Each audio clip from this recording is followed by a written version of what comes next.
Amazing. Good evening. This is Established Marriage series. We continue to peruse the Bible and find out the pillars that are intended to make a biblically based successful marriage. And in today's episode number 11, we are in pillar number 11, and the pillar of today is romance. Who can remember all the other pillars? We have looked at quite a number of them, 10. Yesterday we were looking at a pillar called God. We looked at a pillar called dowry. We looked at a pillar called one flesh. Another pillar was called joined together by God. Another pillar was wife of youth. We understood what it means to be. We understood what it means to be. What it meant, wife of youth, as a factor.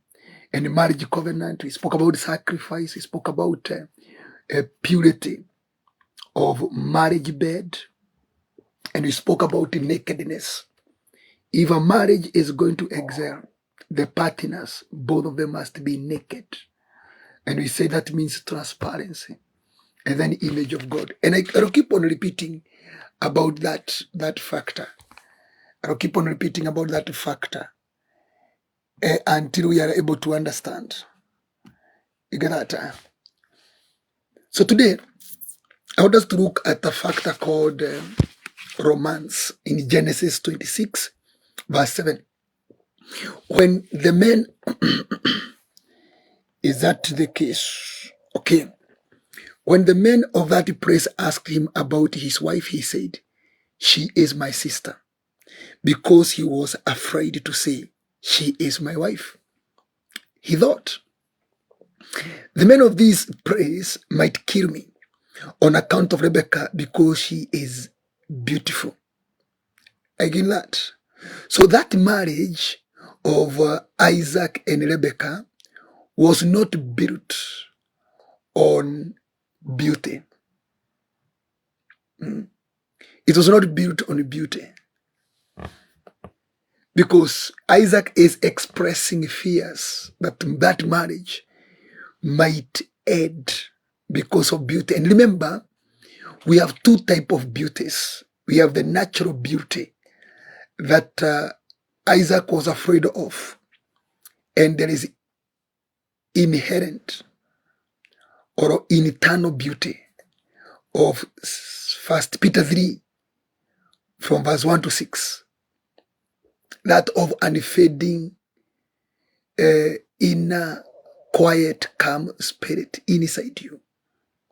So, and that's why you need to identify what beauty you carry. There are those who carry the natural beauty.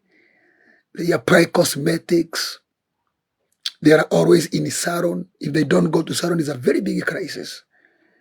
They are in cosmetics. They are in bleaching. You know, there are others even that are applying silicone. Is it called silicone? Where they try to make their boobs hard to stop shagging. Others are using some other kind of Botox or Botox enhancers because they want to become, you know, a certain figure, you know, classic. That is a natural beauty. And in most cases, natural beauty does not end up being the glue that makes the partners in the marriage stick together until the end of time. Because beauty is expiry. Because the beauty of a woman is likened to the lilies of the field, which are now very beautiful. In the evening, they are thrown in the fire. That's why when we speak of women, do we speak of women or female? when we speak of the feminine gender, we speak of there is an age we call it flower age. That's a story for another day, not today. We will come to see whether beauty is a factor. Because if beauty was a factor in putting marriage together, then, and sorry to use that word, you have never gone to whoredom streets and you found there a one who was not good looking. They are all good looking. I was walking one day in those streets. It's a time I was walking in the street of Koinange. And when we were going home at around 11, who goes midnight, those are the streets we used to pass through. And I could see those who were there are very, very gorgeous women. So beauty cannot keep you in a marriage, but is also a requirement, because the men who go outside the marriage, mostly they go out because of influence of lust. And lust has to do with the satisfaction of the eyes, nothing else. Once the eyes are satisfied, beyond there, it is a futility. So look at it here. We are talking about romance. When Isaac had been there a long time, Abimelech, king of Philistines, looked down from a window and saw Isaac caressing his wife Rebekah. So this was a public caressing, because the king is able to see the two romancing while he is in the palace. So kwani walikuwa kwa state house, and he was not a citizen of Gerar. He was there as a stranger. You get me? So that means it was in public view. Maybe they took a photo of them caressing, or they took a small video and they put it in a TikTok of that time, and the king saw it, something like that. But all in all, the king saw the two caressing. There is something I want you to notice about that. Rebecca was beautiful, very beautiful. We discovered that in Genesis 24. Just like her mother-in-law, because Sarah was being kidnapped by kings because of beauty. Imagine kidnapping a shosho of 90 years because she is so beautiful than a girl of below 25 years. How does that mathematics work? It is a glory of God upon that kind of a virtuous woman. And I told you again, virtuousness is another key factor, is another key principle for a successful marriage. Virtuousness is a major key factor.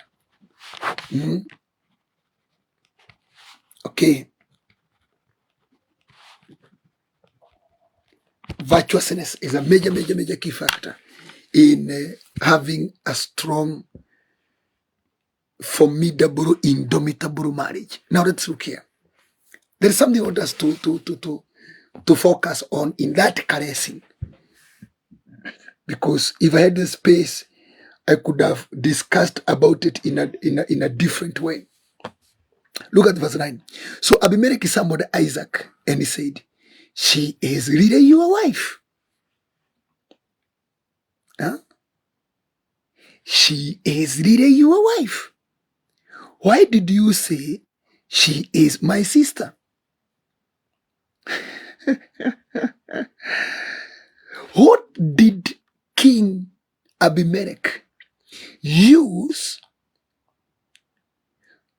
to note that this is a couple? Because Isaac had said, she is my sister. But there is something the king saw that made the king tell Isaac, she is really your wife. So the moment that is done, it produces marriage authority. I love that. She is really your wife. What did he see? He saw them caressing.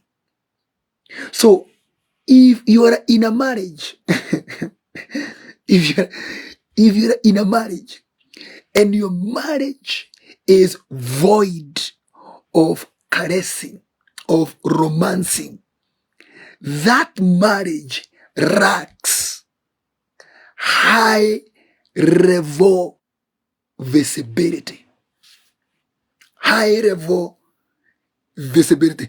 Who noticed these two are married? The king. What did he use to identify the marriage concept in the two? He saw them caressing. And you say in your marriage, romance, you don't give it and remember, I want you to go to get you. This one is a very powerful one. People have never understood why did Isaac sow seed in dry season and harvest 100-fold. It's because his atmosphere was full of the energy of romance. And the Bible says, where there is unity, God commands blessing. And the blessings of God are on what he has bestowed his love.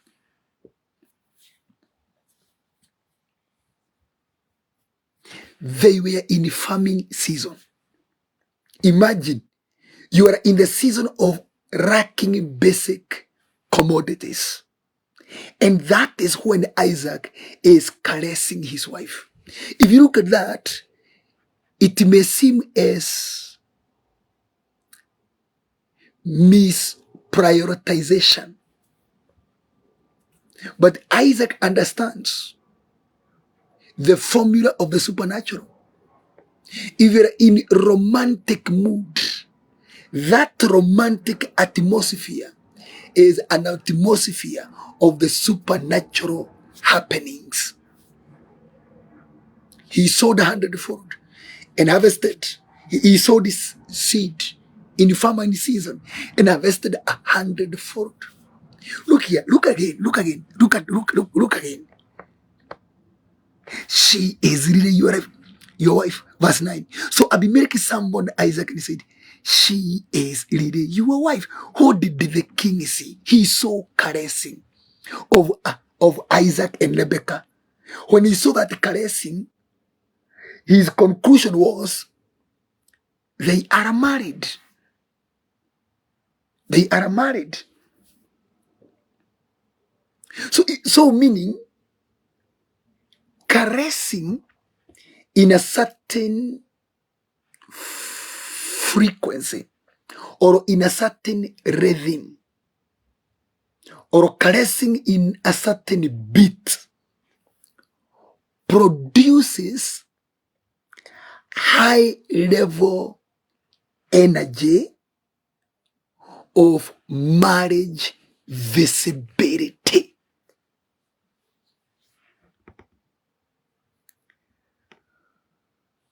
If you look at it, you will notice many people who are in marriages, husband, wife, you will notice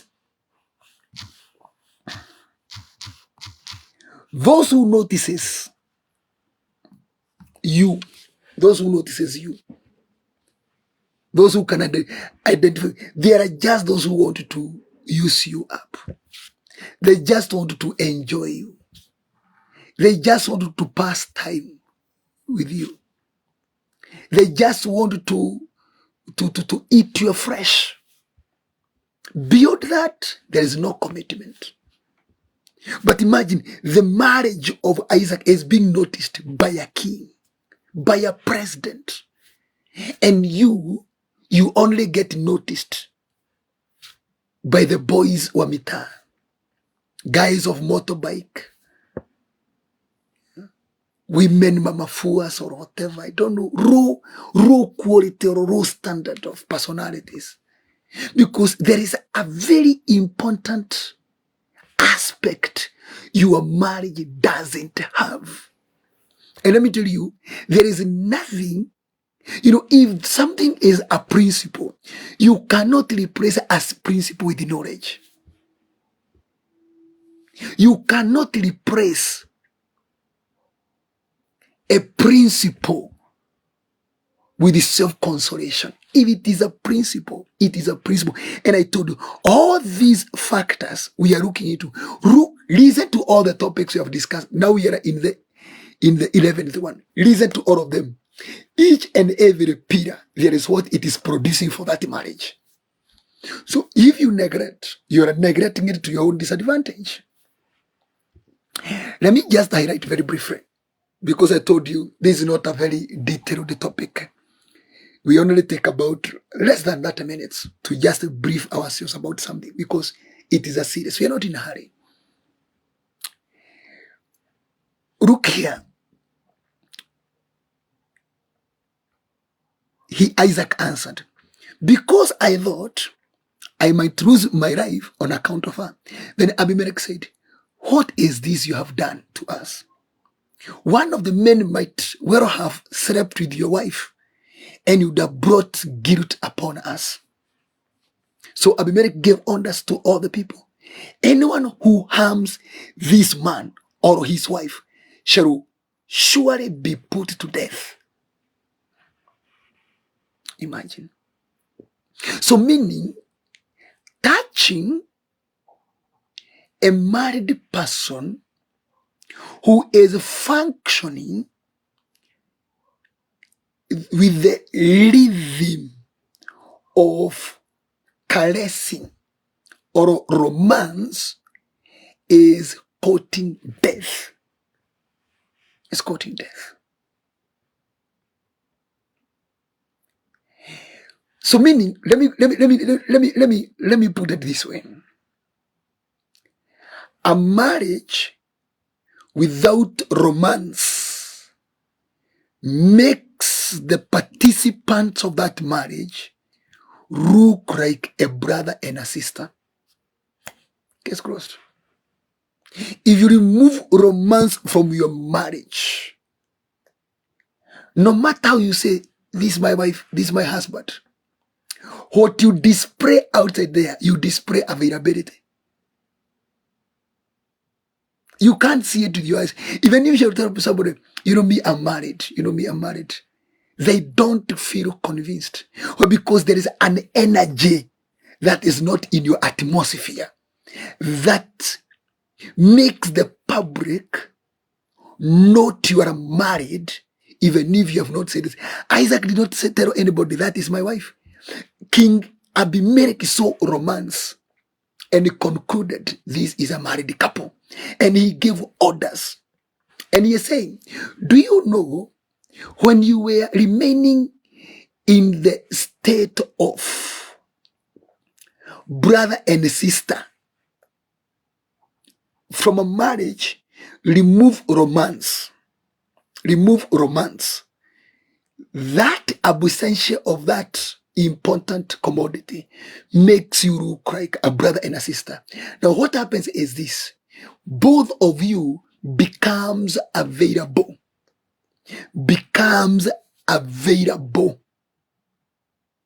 for sexual atrocities. That's what King Abimelech is telling him. One of the men might well have slept with your wife. and you'd have brought guilt upon us. I can't read. It is only a fool that would allow romance die in his or her marriage. Why? Because the moment romance is removed from the marriage, that institution you call married, they're married, I'm married, I'm married, I'm married, I'm married. The moment you remove romance, whether you like it or not, in your audibility and consumption, or your absorption in the society in which you are in, you are readily available for sexual atrocities. And that is when you find you are a married woman, but there is somebody who is trolling on you to a point that reaches to a point you want to give in. You reach to a point where you are regretting why this one married me. The same case with the man. Because on the outside, you are a sister to that husband of yours. You are a brother to that wife of yours. Why? The romance is not there. And that is more dangerous than anything else. It's better not even to marry than marry and you are in marriage and then you are in that marriage as a brother and a sister, because you will never overcome. You will never overcome challenges of sexual immorality, because that one creates a space of manipulation.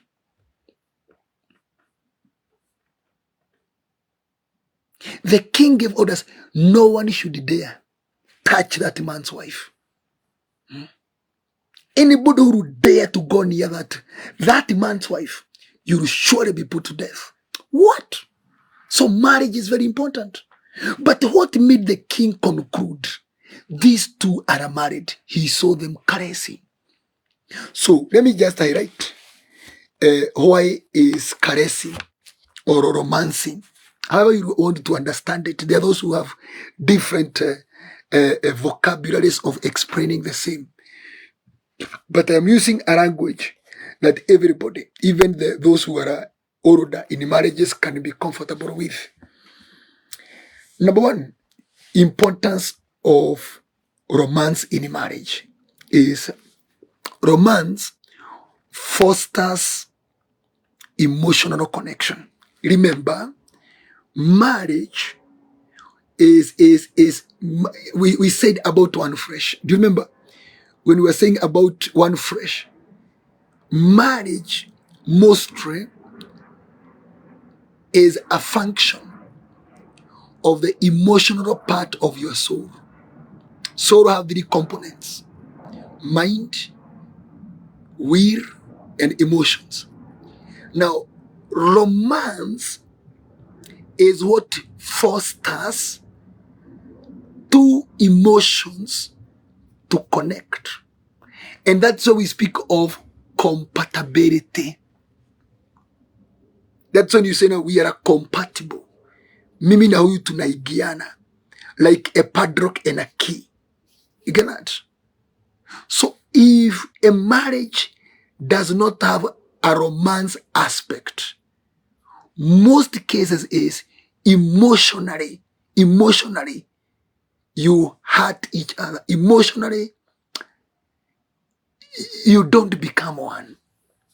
And that marriage, if emotionally you are not one, that marriage is very easy to attract spiritual husband and spiritual wife, because they will be coming to take advantage of the gap that has been left hanging in your marriage, called emotional connection. So they come to do it, because when you are sleeping, what it does that dream intercourse is your soul, not your body. You get me? And we said emotions are in the soul. So when you do not allow romance to thrive in your marriage, emotionally, you two don't connect. And then that creates a gap because you are in marriage, you're not single. So if you're in marriage, it is a principle in the spirit. Emotionally, the two emotions are supposed to connect. So if you remove romance, emotionally you don't connect. Even when you do an intercourse, you do it for legalities, but for value, and that's not when you can attract a demon in the spirit to come to fulfill that emotional requirement. So romance fosters emotional connection. Number two, it strengthens intimacy. You get that? It strengthens the intimacy, that passion towards each other, in a sexual level. So romance strengthens or makes intimacy strong or of high quality. Also, romance maintains a fulfilling and lasting relationship. When you allow romance in your life, you will notice nobody between you two gets bored with your marriage. It is a romance that crosses all the gaps or the spaces that the foxes can come and use. That's why you notice a marriage that is not romantic sufficiently. Even when you're walking on the road, you don't command respect due a married person. Because there are spaces. You cannot see them, but they are there. The spaces, they are there. And the foxes on the road, those, we call them Timafisi. And we call these other one, and we call them side chick. I don't know, whatever. They can notice existence of a space in you. And that space is what they want to come and fill in. And that is why in most cases, when you are approached, you feel like you are connecting. And you start to see your partner as if it's not good enough. No, it is a space that is made available in you. You don't see it, but it is there. And when they come in that dimension. That's why you feel as if this one, that you can even find yourself telling your husband, you are no longer sweet. What are you trying to say? It means there is existing of a space. And that space, no sooner than later, it will be used. Either by a demon or by a human being. So how do you close that space? It's by reviving romance in the marriage. Something else is, so it maintains a fulfilling and a lasting relationship. You don't get bored with each other. Actually, you wrong to be with each other. You wrong to see each other. But kill romance, everybody becomes tired of each other. Something else, it impacts health. Romance impacts on mental health. It reduces stress and anxiety. Many people, even scientifically, they have been able to do the research. When you are in deep romance, in most cases, you forget yourself. And in most cases, when you are romancing, your brain system relaxes.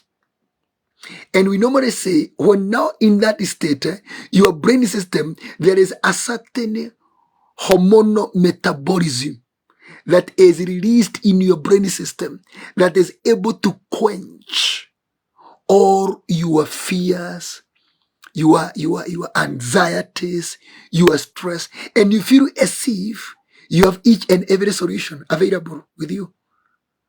And that's why you notice people who have known the art of romance in their marriage, rarely do they struggle. Rarely. Even economically, rarely do they struggle. Isaac is romancing with his wife. He goes out there. He sows the seed in the dry season. He is harvesting 100-fold. Look at something else. We say it promotes feelings of happiness and security. When in that state, one of the things that you feel unexplainable joy, unexplainable happiness, calmness, quietness, gladness, rejoicing, an atmosphere of making you smile, and then a sense of security. A sense of security. This romance, I've already described something about it. When it is being practiced, it releases an aura around the participants that makes them untouchable. And you can just see that from Isaac. When the king saw them caressing, he gave an order for a government protection. He said no one should molest them at all. So romance, the more it is done, it produces an energy that enters into the atmosphere of each. And that energy becomes like an aura. And that aura becomes a hedge of assurance and preservation. That is why you can see, you can touch somebody who is in their marriage and God deals with you immediately. Romance also strengthens the bond between you two. That one we were calling the one fresh. It strengthens. It keeps the spark alive. The sparkle. Look at it this way. It prevents complacency and it keeps initial passion and excitement alive. Look at that. So when you are a romantic and you do it while you mean it, you don't do it for convenience, and you don't do it for corruption. That people do it as a tool of gaining something. No, I'm not talking about that. I'm talking about on marriage aspect. When romance is done properly, it keeps the spark alive, meaning it prevents complacency, kuzoeana, kumenyana. You become used to that person until that person becomes familiar. Familiarity is one of the major poison of marriages. And it keeps initial passion and excitement. That is why you need romance. It keeps the initial passion, and excitement. Ile kuchagamuka, ile ya kwanza. Yeah?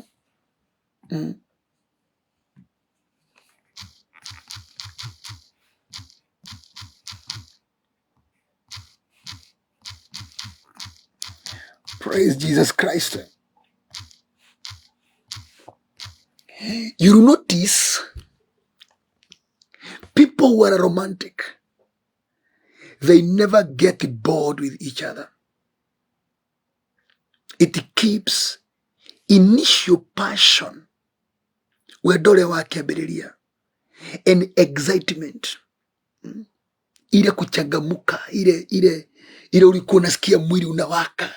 That if the evening comes and he has not spoken to you or she hasn't checked on you, you'll feel as if something bad happened. Romance is what sustains that energy. If you kill romance, that energy dies together with it. You'll very soon start asking yourself, how did I find myself in this marriage?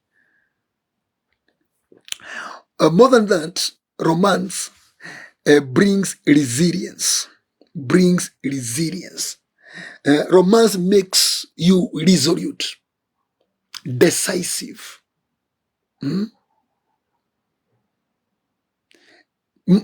Romance in marriage makes you to be conclusive. It is a romance in the marriage that makes the participant aggressive. The one who is active economically becomes aggressive, becomes motivated.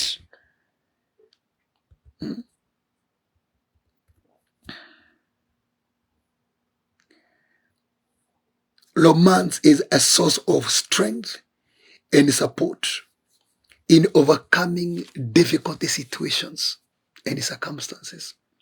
And many people, when they enter into marriage, and especially this is a problem with mostly, and sorry to say this, mostly with the African women. When you are in a courtship, they are very hot, very romantic, very caring, very well kept, very neat, until they enter in the marriage. The moment they enter in the marriage, I don't know what happens. I don't know if it's a curse. They just jiachiria too. You find just somebody is just there. You look at the person you are courting and the person that is in the house, you see two different people. Because the moment they settle the marriage, they seem as if that was an achievement. Romance in marriage brings resilience. It is the one that produces the strength and energy to overcome difficult times together. The moment romance is not in the marriage, when the difficult times comes, you face those difficulties individually, and you see problems with a different eye. But if you are a romantic, you handle the challenges and the difficulties that comes your way together. You sit down, you reason, you exchange minds until you come up with one common approach. But if you are not romantic, the husband and wife, and the difficult time comes, each of you go different way to find the solution in your own way. And do you know what happens? You don't find the solution. Why? That is not the concept of God. The concept of God is, and the two shall become one. So you are supposed to now pursue life answers as one team, not as a separate entities.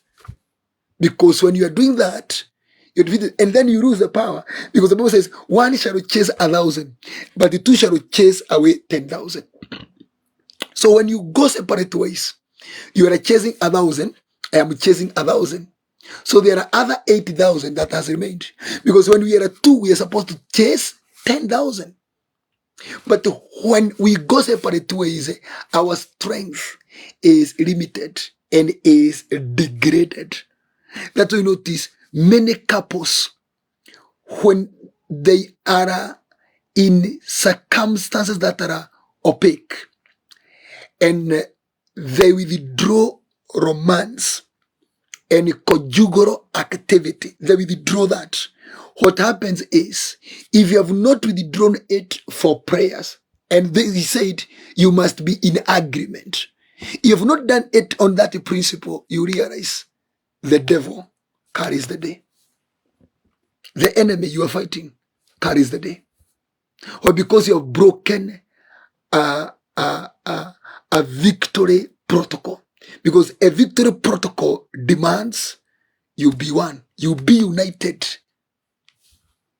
Bring back romance in the marriage.